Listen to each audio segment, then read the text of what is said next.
Money in the Bank is done. The weekend is over with. But we're still going to talk about it. Let's talk about it. Let's talk about Money in the Bank. And in the same sense, let's talk about NXT Heatwave. Now, there's been discourse all over social media, all over Twitter, about Money in the Bank was a bad show. Money in the Bank was not a bad show. Money in the Bank was actually a really good show. People just upset that their favorites didn't win. That's the hill I'm gonna die on. People just upset that the people who they wanted to win did not win, and that's okay. That's okay, but don't take it out and say it was a bad show. The show from start to finish, great. At least in my opinion, it was pretty good. Sammy versus Braun, really good match. Men's Money in the Bank, a really good match. Women's Money in the Bank surpassed the men's. Like I feel like that's universally accepted right now. That the women this weekend killed it. The women from the Money in the Bank and NXT killed it. They put on the best matches of the weekend in my honest opinion.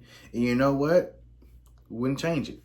I didn't really get the chance to see the main event from Money in the Bank with the Bloodline versus Cody, Randy, and Kevin. I saw some of it. I was not sitting down watching it at home. I was in Nashville this past weekend, but I was able to watch the majority of the show. From what I saw, a pretty banger show. I think people just upset that their favorites didn't win. Going down from start to finish, Drew won the men's Money in the Bank ladder match. Was it predictable? Yes. Predictable does not mean it was bad. People were saying that someone else should have won the briefcase. But if you're going by real, who is going to be Cody right now? If someone else were to win, who's going to be Cody? Realistically, no one. Like, even if they did cash in, they were not going to win. Who was going to be Gunther? Gunther, the one who just had a 666-day reign as the Intercontinental Champion. Only 3 people have beat him. 3. It's Ilya Dragunov, Braun Breaker, and Sami Zayn. No one's going to beat him right now. Yes, it would have been cool. Like, people say he has a year to cash in. With the title reigns that we expect them to be on, they're not going to cash in successfully. I'm sorry. Because I feel like if someone else did cash in, it would have been a failed cash in regardless. That's how I see it. No matter who was going to win, it was going to be a failed cash in regardless.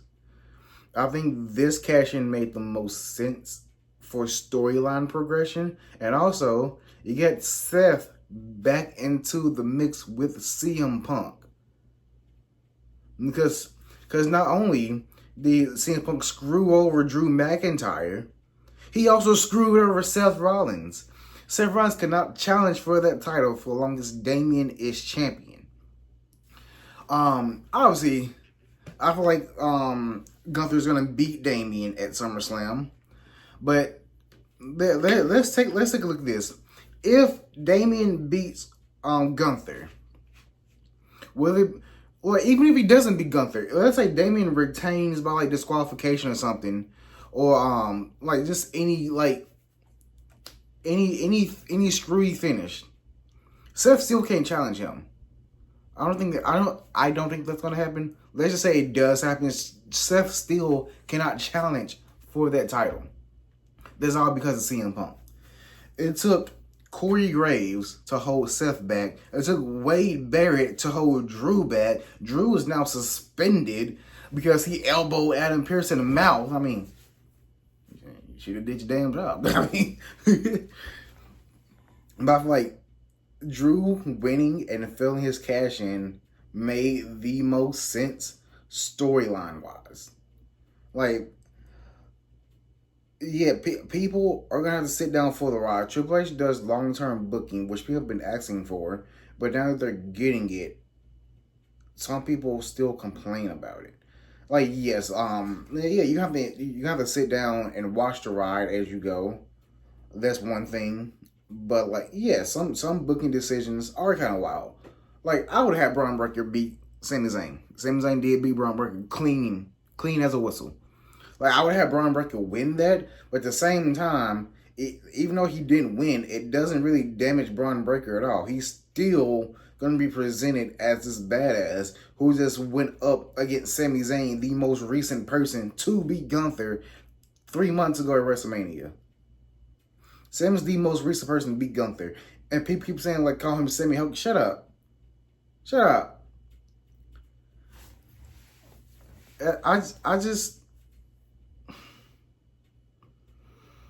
I think people let.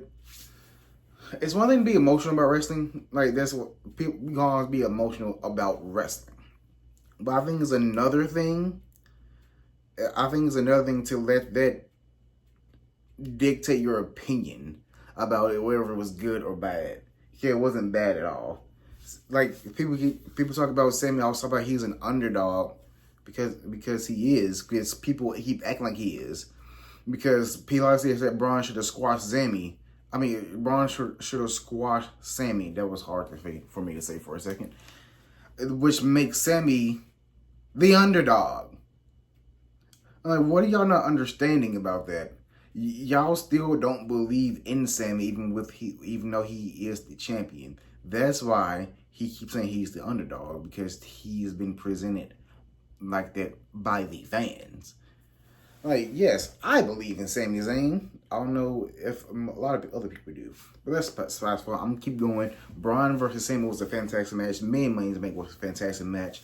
Andrade and Carmelo Hayes stole that match. They were the highlights of that match. From two people who got the least amount of reactions from their entrance, were the two people in that match who put their bodies on the line the most. They showed out the most in that match. And honestly, going forward, hey, I would love to see more from them. I like Andrade. He's a fantastic wrestler, but I do think he does need a mouthpiece.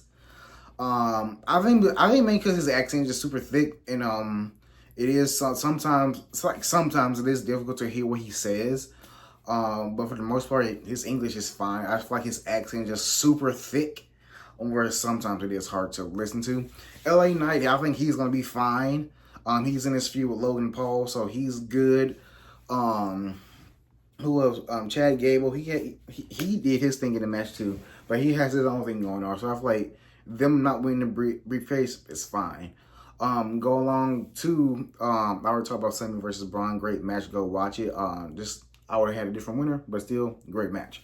Women's Money in the Bank stole the show. Now, obviously, there were some slip-ups, but obviously, this is wrestling. And a lot of people who point out these slip-ups have never even been in the ring. Like, you can't even do what they do. You can probably take a simple suplex, but yet you want to call out every single botch or mistake that happens in the match.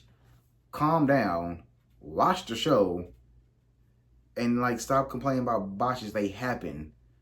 Like, people are very vocal when the women mess up, but when the men mess up, it's like, oh, it was he made a mistake. Like, even when they take to extreme what they do with the women, they never hold it as extreme as the women's botches. Relax. Like, y'all realize sweat gets on the ropes as well, right? It's a lot of sweat and adrenaline in these matches. Botches are going to happen regardless. It's a ladder match with 6 people in it. Y'all need to bring it down a few notches. But anyway, women's match stole the entire show. I already top to bottom best match on the card. Best match on the Money in Bank card. That fall from that ladder that Chelsea Green took at the end of the match, crazy. I feel like that was a crazy bump. And you know what? And Chelsea, she's taken that before, and back in TNA, she's taken that bump before. Like, I feel like even though that's still crazy. Io did a Michinoku driver onto another ladder. Oh my goodness gracious, these women are trying to kill each other for their briefcase. And you know what? I enjoyed every single part of it. I was like, I don't think words can put into effect how good this match was. All I can say is go watch it. If you have the WWE Network, if you have Peacock, load it up, go watch it, just see how great that match was. Seth versus Damian Priest, another good match. I feel like that was another really good match. Seth came back after 3 months. 3 months after surgery. 3 months. And he's still wrestling like he didn't even have surgery. That's dedication right there. And Seth, all the respect to you. Now, I'm just get down to it. There was a point in the match where Seth did his suplex from the top into the Falcon's arrow. The ref was counting. Damian did not kick out. The lights went up because I think what was supposed to happen, that Drew's music was supposed to hit like while the referee was counting. So Damian didn't kick out and the ref just stopped counting. He literally just went, he went 1, he went 2, while he's going for 3, he did the little thing where he just like, Damian didn't kick out. He didn't. I feel like I said this during my predictions. I feel like no matter what, he's out with the Judgment Day regardless. Because earlier in the night, he clearly told them, especially Finn, do not get involved in this match. He wants to win on his own. And Finn said, okay, boss. I feel like he's out with the Judgment Day regardless. I feel like they're gonna bring this up. I feel like that they're gonna bring this up. Like, you didn't kick out. Like that, I feel like I will hope that they do it anyway. I will hope they don't sweep it under the rug. It happened. He didn't kick out. So in reality, Seth would have beaten Damian. But anyway, Drew's music hit like 5 seconds later when I think it was supposed to hit like right when he was counting. That's the audio guy's fault. It's not Drew's fault. It's not Damian's fault. Like, audio guy just missed his cue. Then once again, when the bell rang, CM Punk showed up. Like I said, he once again screwed Drew out of a championship win. He destroyed him with a chair. He choked him with the wires. Then, like I said, same time, he screwed Seth. And Damian hit the South of Heaven on Drew. 1, 2, 3. You can tell Damian looked pissed. Because every single one of his wins had some type of interference. I think outside of his Money in the Bank win, it's Money in the Bank. There's always going to be an asterisk by that win, no matter who it is, babyface or a heel. And like every single one of his matches, there's been some type of interference. And he just wants to prove he can do it by himself. Unfortunately, since he did win, he gets to face Gunther. So I don't think he's gonna get the chance to prove that. I feel like he might get the chance to like prove that he can hang, but I don't think he's gonna win. Like I said, I didn't really get a chance to watch the main event as I was not in town. I was out enjoying myself. Much deserved R&R. I feel like the main event. I'm gonna go back and watch it later today. I feel like the main event, from what people are saying, pretty good. It's pretty good. Apparently Tonga Loa, he messed up again. It happens, It happens. I guess there's a reason why he's not the one wrestling and the other guys are. That's why I see it. Maybe, I don't know. Look, mistakes happen. It is what it is. But I feel like, all in all, Solo pinned Cody. So I guess so you already know the story. Leading into SummerSlam, Cody versus Solo for the Undisputed Championship. Maybe that be the day that either Roman returns or Jimmy returns. Because I saw Terry's predictions. By the way, Terry, you have terrible predictions. You have terrible predictions. Wow. You said LA Knight was still gonna be feuding with AJ Styles. Sir, do you not watch the show? And he's done with AJ Styles. They're done feuding with each other. He's literally feuding with Logan Paul for the United States title. Watch the product. Then you said Jimmy's gonna help the bloodline. No, he's not. They kicked him out first. Solo literally kicked him out first after WrestleMania. Watch the show. Why would Jimmy help them? If anything, he's gonna help the other guys. Watch the show. See, and that's the one. And he said he's the champion. Okay. But anyway, going over to Sunday, NXT Heatwave. And I feel like top to bottom, they cooked Money in the Bank. They cooked Money in the Bank. You remember how? Oh, you remember Vince used to have a pay-per-view? And NXT had his pay-per-view right after it, and NXT cooked the main roster. That's what this was. 10 out of 10. Money in the Bank. Look, Money in the Bank was a banger show, but Heatwave, you're developmental cook, y'all. Literally, it's called Heatwave for a reason, guys. It's called Heatwave for a reason. Now, like I said, I was also out of town watching this. So I'm gonna rewatch Heatwave for the crowd reactions and everything, because I didn't hear any. I just watched the matches, banger matches. Tag team title match, banger. I feel like that match. I feel like that match in particular had like the least amount of like expectations, and whatever expectations they had exceeded. Chase U and Axiom and Nathan Frazier put on a banger of a tag team title match. 5 matches, 5 titles. Obafemi versus Wes Lee.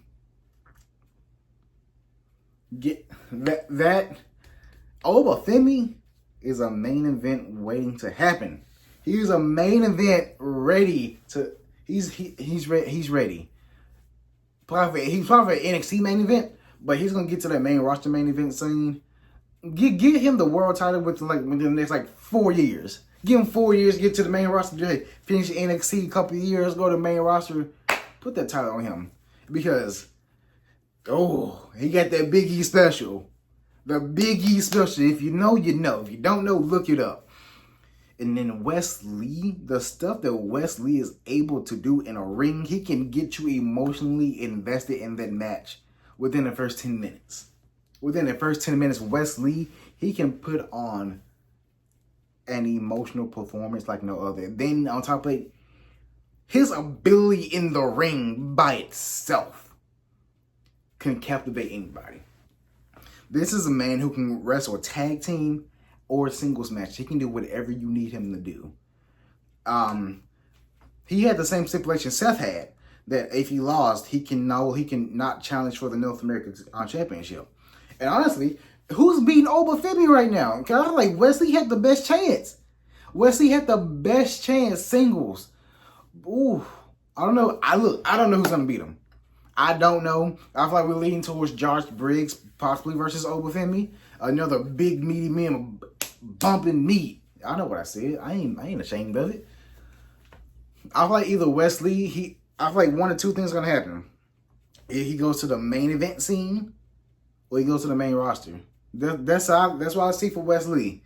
Either main event scene or the main roster. Because Wesley in the IC title division, Wesley in the United States title, or even Wesley for the Undisputed Championship. Injected into my TV. I need to see that. Roxanne Perez versus Lola Vice. Come on. I feel like that match itself had the best crescendo effect. You start off slow and you slowly build to the crescendo. And yes, they towards the end of the match, I think they messed up the second Pop Rocks, but guess what? The ring general, no offense to Gunther, the ring general that Roxanne is, she just blew past that, hit the third one, 1, 2, 3, Roxanne retains. I'm getting to him in a second. Obafemi retained the North American Championship. Axiom and Nathan Frazier retained the tag team titles. Also, go watch this. This was a takeover. If they were to rename this NXT Takeover Toronto, I think 2 or 3, it had every right to hold their name. What else? Well, other title matches. Oh, a fatal 4-way match for the NXT Championship. That match there, fantastic match. You had Trick Williams, Shawn Spears, Javon Evans, and Ethan Page with the biggest swerve there was. Trick Lee hits the trick shot. Javon Evans, he knocks Shawn Spears out the ring. Hits another trick shot to Ethan Page. Ethan Page knocked out, he falls on top of Javon Evans. For some reason, Shawn Spears holds Trick Williams' leg for him not to get in the ring. 1, 2, 3. Both guys are knocked out, but the one's on top. Ethan Page is your new NXT champion. Ethan Page is your new NXT champion. Me saying words can't describe how crazy this was. I think Javon Evans, he stole that match. That was Javon Evans' match to show out in, and that he did. Now, when he say he's bouncy, that man, he can do things, and he flies so high. I need for one time. Just for the one time, Javon Evans versus Wesley. I just need to see it. I know that match is gonna be super fast paced and bouncy. On the main roster, give me Javon Evans versus Montez Ford. Just give me all of it. Give me all the wrestling. NXT is on a different wave, and now I'm gonna talk about this one because I saw what Dave Meltzer and whatever his other guy's name is said about this match. Kalani Jordan versus Sol Ruka. I just want to say, Brian Alvarez, I think that was his name, are some of the biggest hypocrites I've ever seen. Because they said they've never seen a match like this anywhere with all the athletics when literally AEW exists. New Japan with, let's go back to Ricochet versus Will Ospreay. With all the acrobatics and things and whatnot. They did this was literally the exact same match, just different genders. It was literally just different genders, and both matches, Will Ospreay versus Ricochet and Sol Ruka versus Kalani, were banger matches. He said they didn't understand it, they didn't like it. When you like that match, you literally like that match. You are showing favoritism to the men who did the exact same thing that the women did. It blows my mind at how much people don't like women's wrestling. They try to hide it as if they do when they don't. Women's wrestling is doing amazing right now, especially this weekend. Just look at NXT on a weekly basis. The women are consistently outshining the men, which I'm not mad at. I'm the women get so much screen time in NXT compared to main roster WWE. This NXT is a 2-hour show, and they can showcase almost all of their women in different segments with different feuds. That's the thing I wish more companies would do. At least more American companies, besides TNA does an amazing job, but I'm not talking about TNA. They're great at showcasing their women. It's mainly AEW and WWE have a hard time showcasing the women that they already have on their roster when places like NXT and TNA can do it so easily in a shorter time frame. That needs to be fixed, because Sol Ruka versus Kalani Jordan, look, hands down, best match in my opinion. This is my opinion. This was the best match on NXT Heatwave. Kalani Jordan did retain the Women's North American Championship. Banger match. You know what? This whole show, if you haven't seen it, go watch it.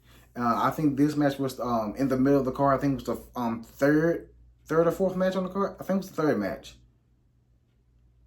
I think it was the third match on the card. Go watch it. You will see that these are two women who had no prior wrestling before they got to NXT. They didn't wrestle. The performance in it works. These women did not do any wrestling before this, and they went out and showed the world what they can do. You can tell by looking at their faces when they walked up to the arena, like, wow, this is a lot of people. Like, yes, this is what happens like on the main roster on a weekly basis. And I think this is this is Soul's like first time in front of a crowd that big. She was on the last pay-per-view for NXT. But that was in Las Vegas, and there was a small arena like NXT is on a weekly basis. This one, with all these people, almost 19,000 people, come on. Yeah, you got to put on the show. You got to put on the show, and put on the show they did. You know? I'm like, all in all, NXT was a better show than Money in the Bank, and Money in the Bank was not a bad show by itself. I like people are just complaining just because the people that wanted to win didn't win, which is fair. Just don't let the fact that the people that you wanted to win affect your outcome and overall view of the show of itself. The show was not bad at all. Money in the Bank was a great show. I feel like if you ask someone, they're gonna say it's the weakest one. I'm like, no. At least me, I don't think it was. I still feel like it was a good show all around. That's just me personally.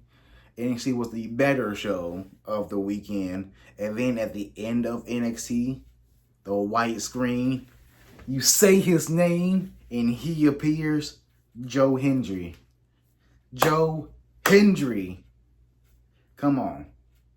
I don't know. I can't be. Look, Shawn Michaels is cooking. Shawn is cooking. Triple H is cooking.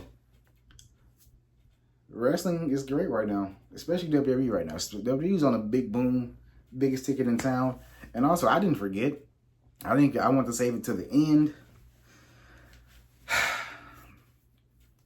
John Cena has officially announced his retirement.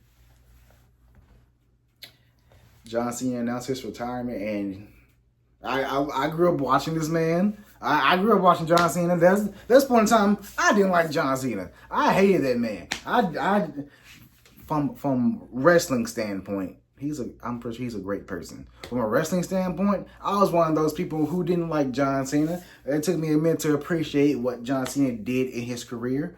But I think ever since like I've appreciated John Cena for a while now. Like obviously booking wise, like he was the face of the company. Like he's not gonna lose clean. I think at the time I just wanted new people, and at the same time, like I guess I just didn't think this. Oh wait, dang, we are getting new people. We are consistently getting new people. It's just he's the one at the top right now. He's making the most money for the company. He does the most press. He does everything that's needed. Like as a kid and a teenager, like dang, I didn't realize that as an adult, you can like okay. You can appreciate the stuff. And stuff like John Cena can't wrestle. I mean, go watch his matches. He can go. Like, when given the time and the right guidance, he can go in the ring. Like, he's shown that he can go in the ring. He can wrestle with the... obviously, he's not the greatest wrestler. But guess what? Once he has the right opponent, and the styles clash, no pun intended from AJ Styles, like... When they have the clashing styles, like, John can prove that he can go in the ring. Just look at his United States Open Challenge. He put on consistent bangers around that time. Obviously, he's gotten up in age. He can't do the same things he used to. But, like, John Cena is, like, one of the best that WWE has seen. And with him going through his last run, it's going to be bittersweet, you know? It's going to be bittersweet.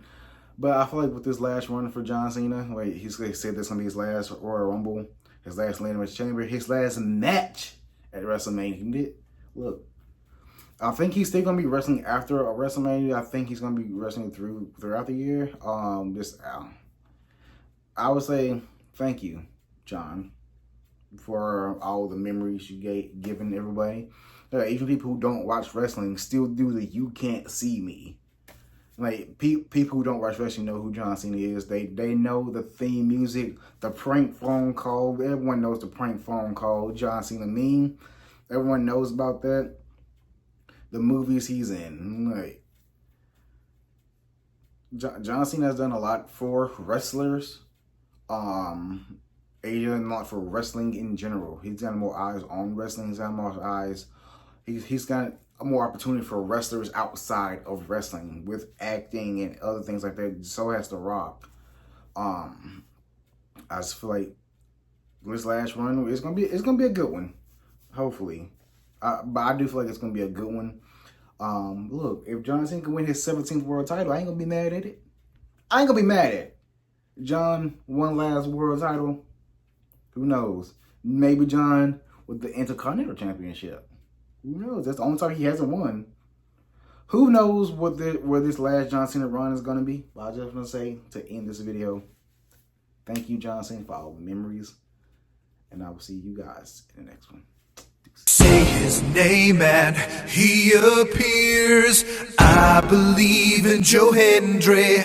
I believe in Joe Hendry. Cause they love him in London and Paris and Tokyo, America, Scotland and Canada.